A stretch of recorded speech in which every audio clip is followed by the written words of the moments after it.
Dan, da, da, dan, da, da, Dan. All right, Side Insider, you didn't have to cook so hard. I'm glad you did, though. What a treat these first 4 episodes have been. I quite understand why they screened several as a single movie-like event earlier this year. If you want to build a critical mass of hype for your new work, do that.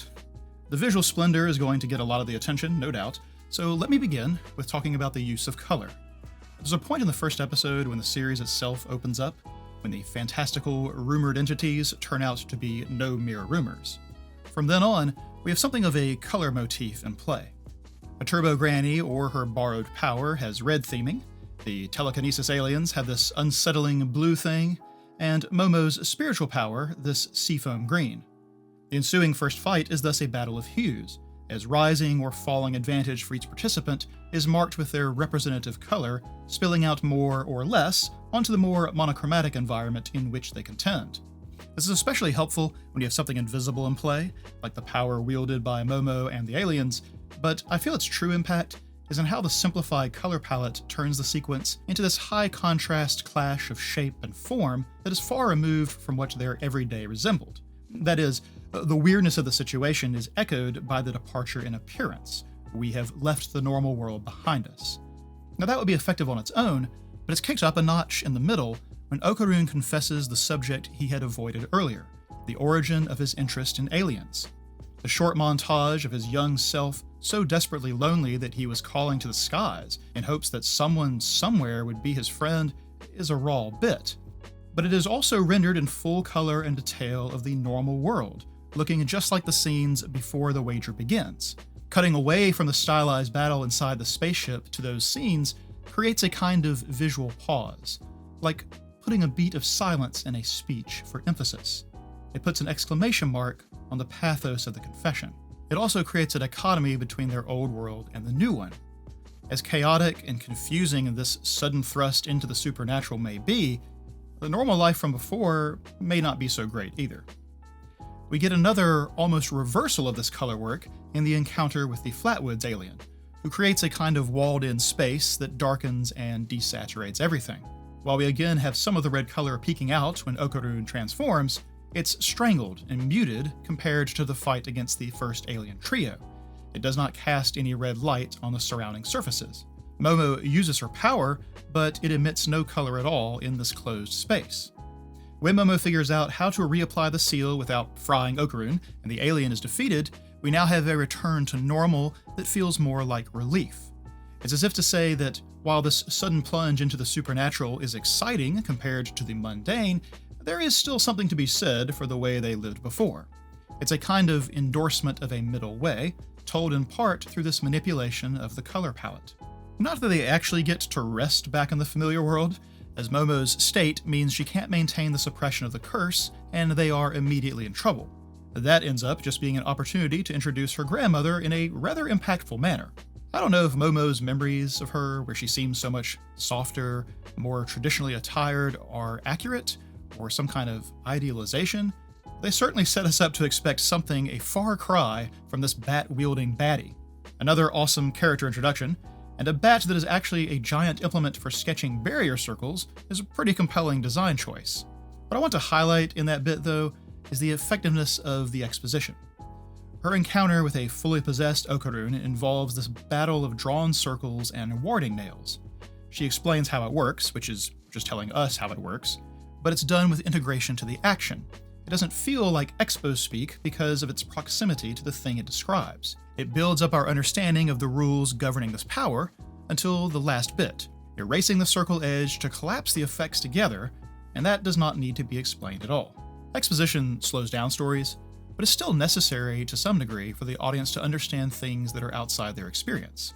These 4 episodes then leverage that fact to great effect by building a foundation of audience understanding ahead of time. What I mean is that we get the whole sequence in the second episode explaining the seals and how they work. In the third, we get this explanation of the nails and the circles. Later in the third, we also get the explanation of location-bound spirits and the idea of gods having their own territories, home games and away games. These little bits of audience education are spaced out and don't burden their respective scenes too much, but the real payoff is at the climax of this arc, as the train with Turbo Granny and the crab hurtle toward the edge of Kamigoe City. Cutting to a shot of talisman-festooned poles and warding nails in the track is all we need at this point to understand, and so this climactic moment is not slowed down a bit by needing to exposit. It happens at full speed because of the earlier work to give us the tools to know at a glance what is unfolding. That is effective storytelling. Now, I love all the spectacle, to be sure, but I really love a work that plays with ideas. The one that really strikes my interest is the threat that Momo and Okarun face when their investigative tests of courage turn surprisingly real. Turbo Granny, as she puts it, gobbles his weenie, while Momo is stripped and restrained by aliens intending to impregnate her. This is an attack on their sexual agency and bodily autonomy, but I find some echo in their earlier situations. Momo's boyfriend complains about her not putting out, is trying to pressure her into getting a love hotel, and demanding she pay for it too. What a romantic. He's not above getting physical with her either. Now, Momo is with him because of how he looks, but it's because his form matches her idea of masculinity. In this case, though, a masculinity that is threatening, that is interested in what she can provide sexually, and though in a completely, alien way, so is our telekinetic trio. Okarun, by contrast, has a kind of impotence, a sense of powerlessness. His crisis is more of being perceived as absent that masculinity, and the gobbled weenie is the supernatural echo of his social state. Each of them, then, proceed to rebel against these supernatural parallels. Momo rescues herself, in a sense, and does so effectively in defiance of being aroused against her wishes. This is a source of desire that has a wrongness to it, and so too was dating that loser just because of his resemblance to a movie star. Okarun must reclaim his weenie to lift the curse in a narrative mechanical sense, sure, but doing anything so reckless and bold requires him to act in ways that he hasn't previously. To be crass, he must grow a pair to regain a pair.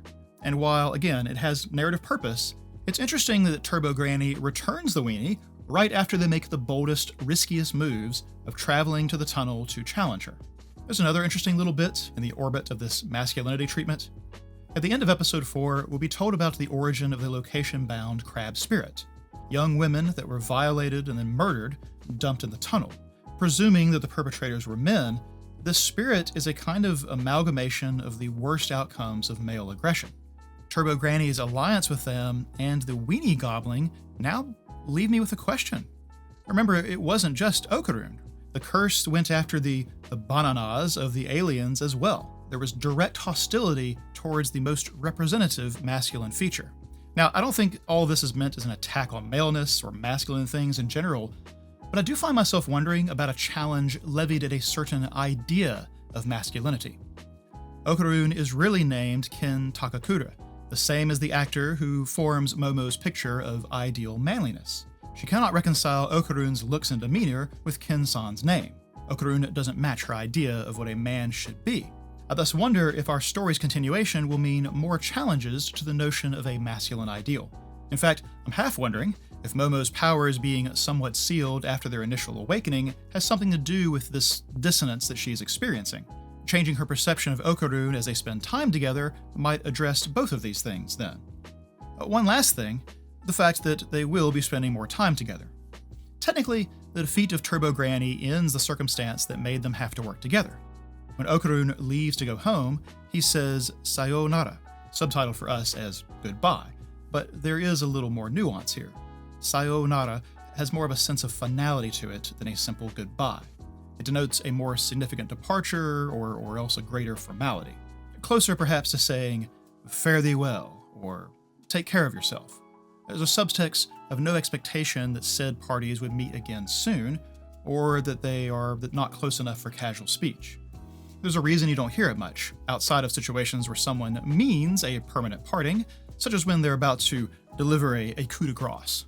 Instead, we usually hear more casual phrases like jane, bye-bye, or what Momo then amends, mata ashita, see you tomorrow. Anyway, I like having both of them repeat that word as he walks away, as once it's said, it feels wrong to both of them, and Okarun repeating it seems to feel it becoming true. Visually, then, the framing shrinks him against the background. The camera pulls back, so to speak, making him look isolated and distant.